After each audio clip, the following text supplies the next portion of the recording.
السلام عليكم. ازيكم يا شباب؟ رجعنا تاني النهارده. طبعا اكيد حضراتكم مستغربين من اللي في ايدي ده الموبايل اللي عملنا له ريفيو قبل كده، اللي هو سامسونج جالاكسي جي 1. طبعا هو راح الضمان ورجع بالشكل ده. انا كنت عملت بوست قبل كده عن الحكايه اللي حصلت معاه وهقولها في وقت. الموبايل ده بعد اقل فتره قليله جدا لا تتعدى 10 ايام من استخدامه بدأ ان التاتش يعلق. طيب بعد التاتش معلق، رحنا للموزع المعتمد الوكيل بتاع سامسونج هنا في المكان اللي انا عايش فيه.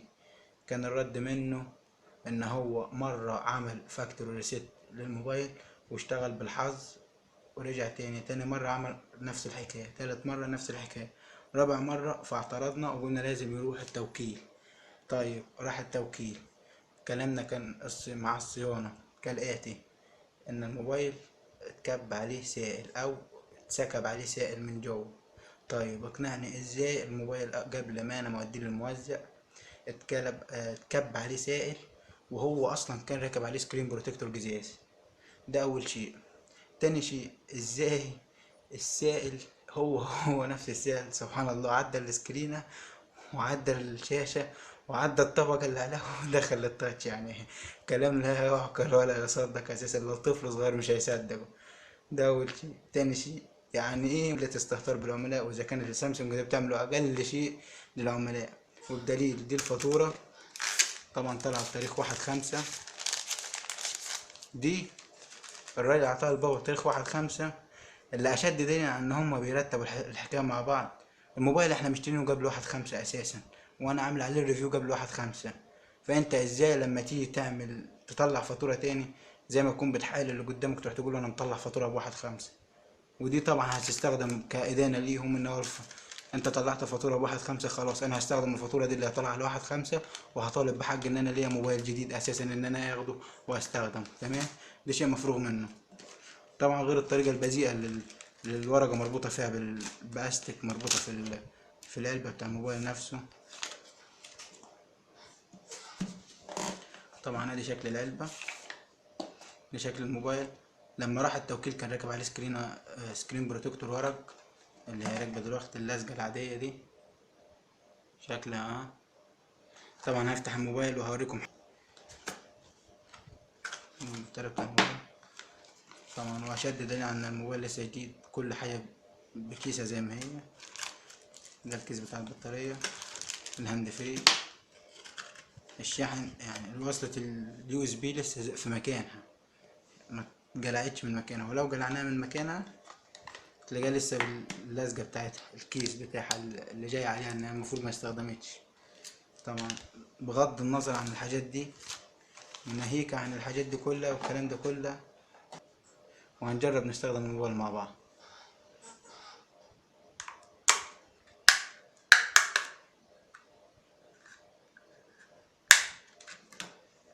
تمام، ده شكل الخريطة الداخلي للموبايل من جوه. طبعا بقى في حاجة غريبة ان هو بيتحرك من جوه، يعني لما بتضغط على الحتة دي كأنها طريقة من تحت، دي يعني ممكن يكون شيء عادي. طبعا في حاجة زي الورق، او مش عارف هتبان في الفيديو ولا لا، حاجة هي زبالة كده او وسخة من جوه هي موجودة، لونها ازرق واحمر مش عارف انا ايه المعاملة اللي بيعملوها للموبايلات دي. طبعا السكرينة متوسخة زي ما هي اهي. تمام، الموبايل لسه جديد ما حصلوش اي حاجة. هنركب البطارية مع بعض ونشوف ايه اللي هيحصل لما نركب البطارية.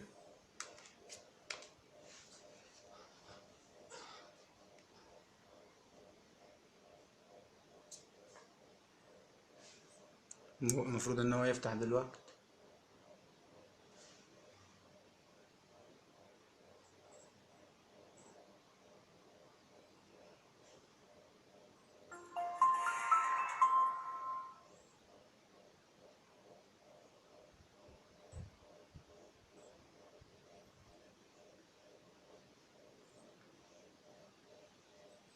طبعا السكرين بروتكتور اللي راكب عليه دي مش بتاعته، عشان احسن حد يفكرها بتاعته. تمام، هو ادي فتح، دي الشاشة او الواجهة اللي بتاعت المفروض ان انت تمشي ايدك فبتفتح وتبدأ تستخدم الايكونز اللي موجودة على سطح المكتب والكلام ده. في فيش حاجة شغالة، تاتش نفسه مش شغال، مش قايم بمهمته الرئيسية اساسا. طيب فلنفرض ان السكرين بروتكتور اللي موجوده دي اللي هي الجزاز، تمام.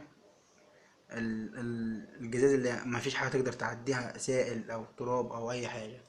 ازاي عداها السائل؟ طبعا كانت جايه بالظبط، تمام. ازاي السائل عداها وعدى الطبقه الحمايه البيضه دي، تمام، ونزل على التاتش نفسه. يعني شيء لا يعقل، يعني انا ذات نفسي مش مقتنع بيه. دي حاجة تاني، واشد دليل على ان هو عيب صناعة واضح، وطبعا للاسف ما خدتش بالي منه اول ما تم شراء الموبايل. لو لاحظنا من هنا في المنطقة دي، زرار الحتة اللي هو موجود فيها البيضة دي طالعة عن الفريم نفسه. يعني ادي الفريم نيكل اهو، مش عارف باينة في الفيديو ولا لا. الفريم لونه نيكل اهو، طالعة نفسها عنه، تمام، على عكس زرار الباك نفس المكان اهو نازل عن الفريم، تمام. فده اشد، يعني ده دليل، ده لوحده دليل على ان هو عيب صناعه. والمفروض الموبايل كان يتعمل له امر ارتجاع او استبدال وناخد واحد غيره. ما حصلش الكلام ده. طبعا هم في التوكيل هيعملوا نفسهم مش شايفين الحته دي، وطبعا باينه الفريم طالع عن الفريم نفسه، الحته بتاع الزرار ده او زرار القايمه، بغض النظر عن دي اللي هي نازله زي ما هي، تمام. ده اصلا ما كانش فيه عيوب تاني من جوه ولسه ما اكتشفتهاش، غير طبعا المعاملة السيئة اللي الموبايل اتعاملها وهو في الصيانة، اللي المفروض اشد حاجة. طبعا ده شيء. تالت شيء، ان هو المفروض ان هو كان الموبايل يوصل بعد 3 ايام من فحصه او يومين، الله اعلم هما نظام شغلهم ازاي، تمام. بس دخل الصيانة، اتفحص، المفروض يا ردوا علينا يا استبدال يا صيانة. طيب هما ردوا بالرد ان هو كان صيانة. طيب صيانة تكلفته 350 جنيه. طيب عشان تصليح تاتش بس، يعني تصليح التاتش. طيب فلنفرض ان احنا ندفع 350 جنيه ونصلح الموبايل. اصلا طلع من الشركة بعد ال3 ايام، والمفروض ان هو كان موجود مع شركة الشحن، لاننا رفضنا تصليحه وان احنا ندفع 350 جنيه مقابل ان هو التاتش يتصلح، لانه اصلا عيب صناعة واضح زي ما قلنا الاول، تمام. ففضلوا يماطلوا يقولوا ان هو مع موظف الشحن، مع موظف الشحن. في الاخر تطور الامر زي ما قلت انا في بوست مسبق قبل كده، ان هو بعد المماطله دي كلها وكميه التاخير دي كلها، قالوا ان في الاخر، وكل الكلام ده بيقولوا ان هو مع شركه الشحن.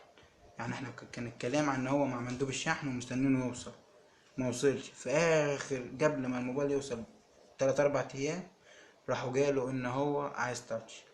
طب يعني بأي عقل إن الموبايل يقعد معاهم 15 يوم أو مدة أطول، شهر مثلا، مدة كبيرة جامدة، في الآخر يقولوا إن هو، يعني بعد ما كانوا بيقولوا مع موظف الشحن مع شركة الشحن في الآخر يقولوا إن هو عايز يعني استبدال تاتش. إزاي ده؟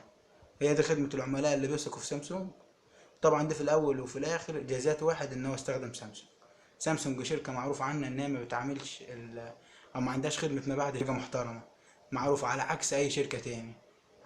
على عكس أي شركة، لو ظهر عيب صناعة في الموبايل بتستبدله فورا وأنت واقف، أو بعد خلال ال 14 يوم.